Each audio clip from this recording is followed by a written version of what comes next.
The Virginia Tech Hokies return home to Lane Stadium after squandering the Old Dominion Monarchs 37-17.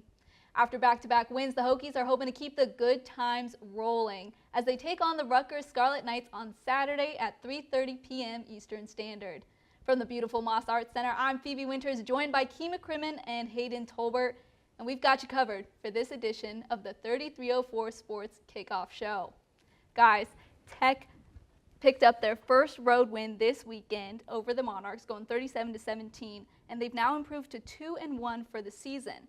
What were your thoughts on Tech's performance in Norfolk? Yeah, Phoebe, I liked how the run was utilized at the very beginning of the game and how they were kind of play calling how they've wanted to be all season. And they also utilized drones and Tootin, and starting off the game, passing it to Jalen Lane was really, really good. What I didn't like, though, was kind of after the first drives, they thought they had Old Dominion on the ropes, so they kind of slowed down, let Old Dominion come back, and their third string quarterback ended up running for a touchdown. So I didn't really like how they ended the second quarter. I feel like they need to be dominant throughout the game. Mm-hmm. So yeah, that's probably how I thought about that game. Yeah, of course. And going off with Hayden, I think the run game was fantastic. Bayshall Tootin back-to-back 100 yards rushing. Even Kyron Drones, something we all love to see. He was running the ball again. I think the first two games he couldn't run the ball very effective, only 19 yards against Vanderbilt, 13 yards against Marshall. But this time on 12 carries against the Monarchs, 117 yards and a score. He looks like the Kyron Jones like we knew from last year who can run the ball super effectively, including a big 53-yard run early in the third quarter to get this half started. I think I love the run game. I think the run protection was a lot better than it's been since week one against Vanderbilt. I think the one thing I will note, Jalen Lane, like you said, had a massive game, and he's been our top guy so far this season, but I would love to see Daquan Felton get more touches. I think coming off last season, he was the number one receiver, and so far in these 3 games, he's only racked up 7 catches in 3 games. And so I definitely want to try to get him more involved because I think he can be explosive. And if we can get all 3, Lane, as well as Felton, as well as Ollie Jennings going, I think that's when Tech is at their best.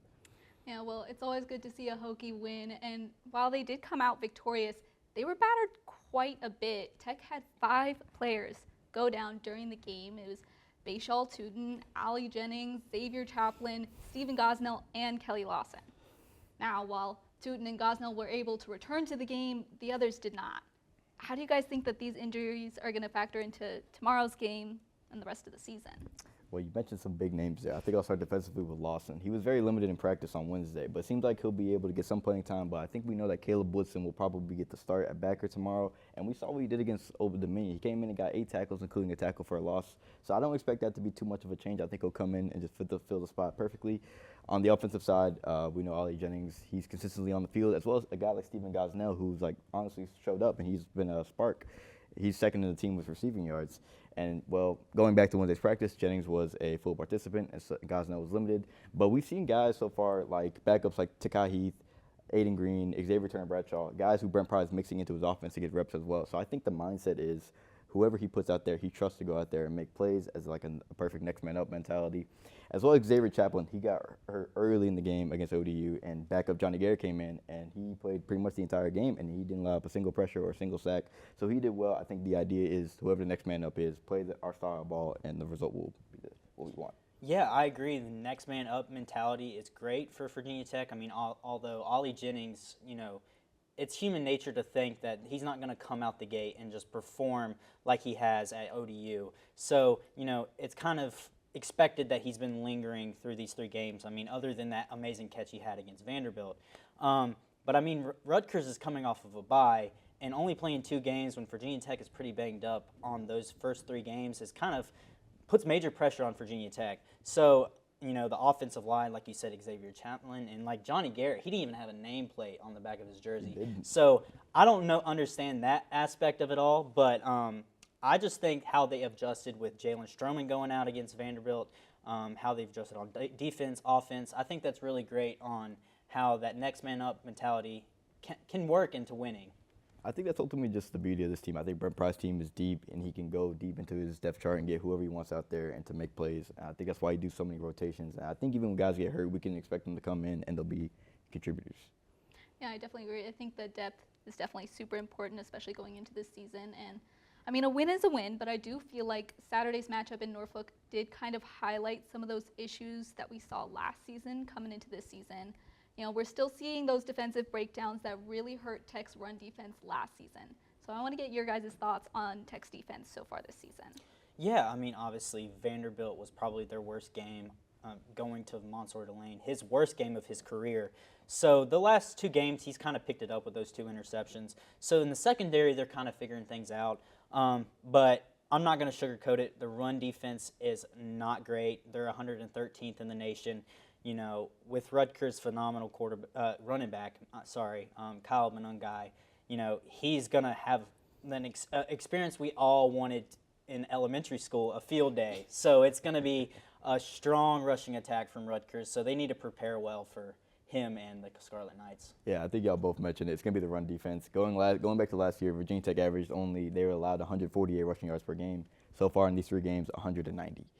And the competition's only going to get better. We got Kyle Manungai this weekend, and as soon as we'll get into in-conference play, and we'll see guys like Damian Martinez, Jamal Haynes, LaQuint Allen on the schedule, just to name a few. So ideally, we need to get this. I think Brent Pry should focus on getting 11 hands to the ball, attacking the backfield, and getting at the running back. I think that to set the tone, and I think that's how ultimately they're going to win most of their games. It's a line of scrimmage battle.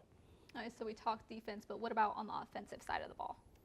I will say, for the offensive line, I will say this. I think the first game against Vanderbilt was tough to watch. Drones was pressured a lot. He got sacked 4 times, and the running game couldn't get going. Tootin only had about 35 rushing yards. But I think the past 2 weeks, the run game's been a lot better. Drones has been protected a lot more, only getting sacked twice in the past 2 games. So I think ideally, the Tech wins most of their games on the ground, and it all starts with the line of scrimmage. And if the line of scrimmage can protect Drones and they can create holes for Tootin, Virginia Tech's offense is actually at their best. Yeah, like you said, the sacks is a big problem for Virginia Tech. I mean, 9 sacks so far this year, and you know that's taking credit to Kyron Drones, as he's been able to run outside the pocket and avoid that pressure. It'd probably be more. So it's probably on Tyler Bowen and Ron Cook to fix that offensive line with the injuries that they have, and they haven't been able to play a full game of offense consistently like they've wanted to. So, the first 2 games, it was all the second half. But the third game against ODU, they were able to play 3 quarters. I mean, the second quarter was kind of rough, like I said earlier. So they're starting to settle in offensively. Obviously with Bashaw Tootin coming off ACC Player of the Week, the Hokies can get where they want offensively. And, it's a good start. It's a good opportunity for them to go get that against Rutgers and, open that up for the passing lane to get Ollie Jennings involved if he's healthy, Jalen Lane and, like you said, Daquan Felton. So, that's really important is the running game. Well, clearly there are still some lingering issues from last season. However, one key difference we have seen this season has been a more team style of play. With more on Tech's complimentary football, we have Cody Wagner. Complimentary football, a phrase that head coach Brent Pry has emphasized in his short time with Virginia Tech. It's a brand of football played as a team and a gritty type of presence on the gridiron that lends itself to winning. Over the past 2 weeks, Tech's been led by a strong defense, holding Marshall and Old Dominion to 14 and 17 respectively. Antoine Powell-Ryland recorded 4 sacks last weekend against the Monarchs, alongside solid play on the back end the week prior from Monsieur Delane, who grabbed an interception with a pair of deflections. It appears as though the Hokies have taken a leap forward defensively after a disappointing week 1.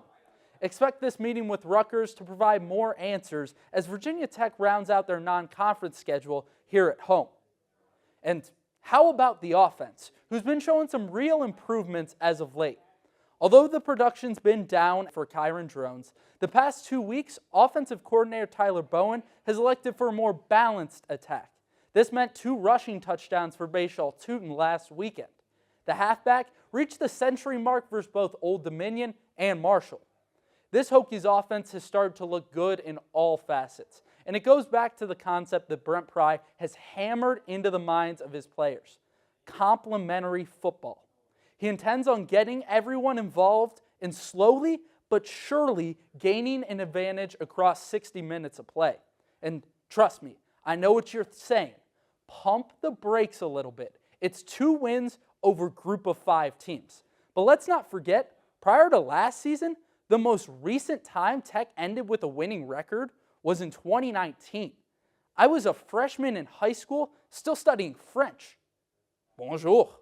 And yes, I know, it hasn't been perfect.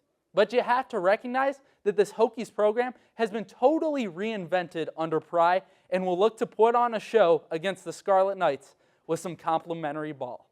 Phoebe? Thanks, Cody. Now let's turn our attention to this Saturday's matchup. This weekend, the Hokies will be facing a Power 5 Big Ten opponent in the Rutgers Scarlet Knights. Here to shed some light on Tech's history with out-of-conference Power 5 schools, we have Robert Bateman. Rob, take it away. On September 3rd, 2017, the number 21 ranked Virginia Tech Hokies traveled to FedEx Field for a neutral site matchup against their Black Diamond rivals, the number 22 West Virginia Mountaineers. It was an intense affair that ended in a 31-24 victory for Justin Fuente's Hokies. All right, you're probably wondering, why am I talking about a game that happened 7 years ago? Well, as my personal favorite 19th century author Nathaniel Hawthorne once said, time flies by, but it leaves its shadow behind. This is not one of his books. I don't even know who Nathaniel Hawthorne is. But that quote seems perfect for Virginia Tech because that game left quite the shadow over the Hokies. Since that fateful evening 2,574 days ago, a lot has changed. For starters, this very set that I'm standing in right now had not been built yet. I was just starting 8th grade, riding to the school bus all the way to school, listening to Despacito by Louis Fonsi and Daddy Yankee, which was still reigning over the top 100 music charts. And award-winning shows such as Yellowstone and Tom Clancy's Jack Ryan, they hadn't even aired their pilot episode yet. Now I'm a junior in college and no longer have my signature luscious locks, but despite all that change, Virginia Tech still hasn't beaten an out-of-conference Power 5 opponent. Pretty wild, right? This stretch includes a record of 0-9, with 4 of those conference Power 5 losses coming in bowl games. In those 9 matchups, the Hokies have been outscored 309 to 183. That's a 126-point difference, which is equivalent to 21 touchdowns. Now, it's no secret that the former Power 5, now Power 4, are constantly being compared as to who is the best. So this record alone shows a large blemish on the ACC. This Saturday, September 21st, Virginia Tech will host Rutgers from the Big Ten, a matchup which last year the Hokies lost 35-16 in Piscataway, New Jersey, where returning Scarlet Knights running back Kyle Monungai rushed for nearly 150 yards and had 3 tutties as well. However, despite all the history going against Virginia Tech, this year there's a different feeling in the New River Valley, where fans are confident Brent Pry and his men can snap this 2,574-day streak of non-conference Power 5 losses. Phoebe? Great stuff, Rob. Now, Key and Hayden, let's dive deeper into Tech's upcoming opponent, Rutgers. The Scarlet Knights are off to a scarlet red start, going 2-0. Now, they had a bye this week, but before that, they crushed the Akron Zips 49-17, outrushing them 285 yards to 156. In your opinion, what have been the keys to Rutgers' success over their opponents so far this season? I think their offense looks complete. After Gavin Winston transferred out, they got Minnesota transfer quarterback Ethan Kaliak-Manis, and he's thrown 3 touchdown passes in both games against Akron and Howard. But the real answer is Kyle Monungai. Against Howard, 165 rushing yards. Against Akron, 200 rushing yards and 3 scores. And this is the same guy last year. He ran against Virginia Tech's defense for 145 yards and 3 scores. He truly has been the big part of their offense, and he carries it.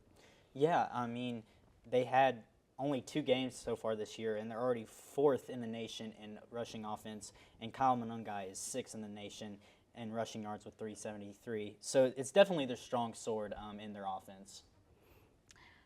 Now, last time these two teams squared off, Rutgers came out on top with a 35-16 victory. Here to break down last season's matchup, we have Kyle Marshak.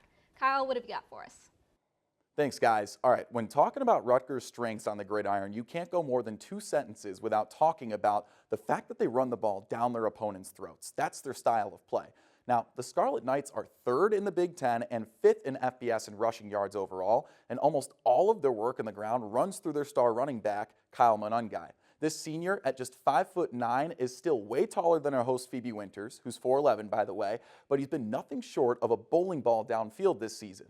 Now, this isn't the first time Virginia Tech will be witnessing Monungai's stuff. Last year, in a 35-16 Week 3 loss at Rutgers, Monungai ran the ball for 116 yards and 3 touchdowns. Now, breaking news, Monungai is still him this year. The senior tailback's 373 yards on the ground is 2nd best in the Big Ten and 6th in all of FBS. All right, look, yes, Rutgers at 2-0 may have only played FCS Howard and the Max Akron Zips, but there's no reason to believe that the Scarlet Knights offense won't continue to lean on their ground game for this contest in particular. First of all, they're still developing an identity at QB. With Gavin Wimsett leaving in the portal this past fall, Rutgers' backup QB, Athan Kalik-Manis, has taken over as the starting play caller, and he's struggled to prove himself at the Power 4 level thus far, averaging just a tad over 150 yards in the air per game. That's dead last in the Big Ten as a result, so Monangai is the Scarlet Knights' offense. Second off, Virginia Tech's run stopping has really struggled this year, standing at dead last in the ACC in 2024 and allowing an average of 190 yards per game on the ground. So if you're fifth-year head coach Greg Schiano, you'd be silly not to run that dang pigskin. As for the defense, well, Rutgers just straight up lacks depth. They've allowed nearly 300 yards of offense per game, and again, that's against some subpar competition. So long story short, water is wet, Taylor ham is delicious, and Rutgers is going to run the ball. Back to you guys at the desk. Thanks, Kyle. And just to clarify, I am actually 5 feet tall, not 4'11". So Key and Hayden, I want to get your thoughts. What does Tech need to do to get the win in Lane this weekend? I think they need to stop the run. I think they need to, force Rutgers to give the ball to somebody besides Monangai. So that's basically what I need them to do. But Hokie Nation, they need to help with the noise. They need to, kind of stunt the offense of Rutgers, and they need to pull out the Uno reverse card and, utilize the amazing run that Rutgers has and kind of steal their abilities and kind of run all over Rutgers with Tootin. I think this is a line of scrimmage battle. Can Rutgers stop Tootin? Can Virginia Tech stop Monangai? I think that's going to be a big running back matchup to watch. Obviously, the running defense has been shaky. We want to see that hopefully do better, and this will be a good test to see. If we can get 11 heads flying to the ball in the backfield and making plays, it forces Kaliak-Manis to throw the ball, and our pass defense has already been great, especially with also the beauty of having as great defensive backs as we do with Dorian Strong, Monster Lane. I think if we force Rutgers to throw the ball, I think Virginia Tech comes out on top.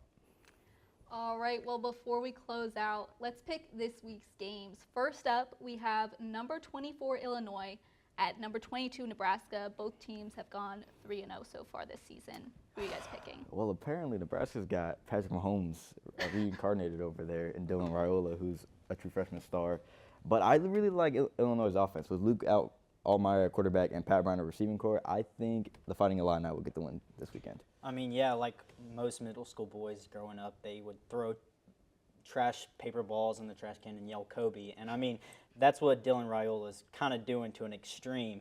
He's just being like Patrick Mahomes every game. So, along with that Nebraska fan base and their stadium, and it's at Nebraska, so I think Nebraska will pull out with this one. All right, well, next we have NC State at number 21 Clemson. NC State's gone 2-1. Clemson is currently 1-1. Clemson and NC State both got demolished by SEC teams in Tennessee and Georgia. So it's kind of hard to say which team is better against Power 5, Power 4, teams. So, but I can't help but, think of Dabo when I'm uncertain. So I'll have to go with Clemson because they have a better QB in Cade Klubnik. So I'm going with Clemson. As a Chapel Hill native, I can't root for the fullback. I just can't do it. Sorry. But I will say, wide receiver, Casey Concepcion, dog. It's quite simple. But I will say both teams have looked kind of shaky so far. Obviously, like you mentioned, the big loss against Georgia, but they bounced back and demolished App State. And NC State, they look shaky against West Carolina, blown out against Tennessee, kind of shaky against Louisiana Tech. I'll go with the Tigers for this one. Okay. And then next on the slate, we've got the Bruins and the Tigers. It's UCLA at number 16 LSU. Well, LSU kind of stole one against South Carolina, and it was kind of a scare for Tiger fans. But also UCLA got smoked by Indiana and kind of competed with the Hawaii team. But I'm still going to go with the Tigers. Yeah, I think the Tigers' offense will be too powerful. I like Nussmeier in this to have a big game, so I'll go with LSU. Well, my dad is a UCLA alum, but I think I'm going to have to agree with you guys on that one. Next up, we've got number 6 Tennessee at number 15 Oklahoma. Again, both teams have unblemished records so far. College game day this weekend in Norman. That's going to be a fun game. Jackson Arnold against Nico Iamaleava. Fun name, incredibly fun name to say. I do think this is going to be an offensive shootout. I do think Tennessee running back Dylan Sampson is going to have a big game. He's going to power the Vols to a victory. Yeah, I mean, Tennessee's run game is one spot above Rutgers and 3 in total offensive rushing in the nation. So I'm going to have to go with Tennessee. All right, well, then we have number 12, Utah, at number 14, Oklahoma State. Again, 3-0 versus 3-0. Well, I saw a graphic the other day of the combined age of the QBs in Utah, Alan Bowman and Cam Rising, which is 49 years old. And the Sunday night football matchup between Caleb Williams and C.J. Stroud was 44. So that's pretty impressive to see on both sides, to see that they're still able to be in college and, get that degree. I mean, I can't help but think that they're not, studying hard. But I think, it's going to be defense because both QBs are really good. And I think Utah's defense is, especially in the passing, is good. So I'm going to have to go with the Utah Utes. I call this the battle of the unks. 24-year-old Alan Bowman, 25-year-old Cam Rising. But I do love Ollie Gordon for Oklahoma State to have a big game. So I would take the Cowboys. All right, well, then next on the slate, we've got an ACC showdown. We got Georgia Tech at number 19, Louisville. I think that's going to be a fun one. I love Georgia Tech's offense. Haynes King, Jamal Haynes, Malik Rutherford. I'm going with the Yellow Jackets to get a win. Yeah, Haynes King is having himself a year, in the season ranking 8th in passing yards. So I think, they can be consistent in rushing as well. So I think it'll be too much for Louisville, and they'll hand them their first loss of the season. Next up, we have Vanderbilt at the number 7, Missouri. Now, I underestimated Vanderbilt, as most fans have probably done. They haven't been good in like the last decade. But their loss to Georgia State, is probably the reason why they're not ranked this week. But I think how Missouri played against Boston College, it was kind of a second half game and not really, running away from Boston College like many would think in the first half. So I think Diego Piava will probably get the upset against Missouri. I just don't think I can pick Vanderbilt because of what happened 3 weeks ago.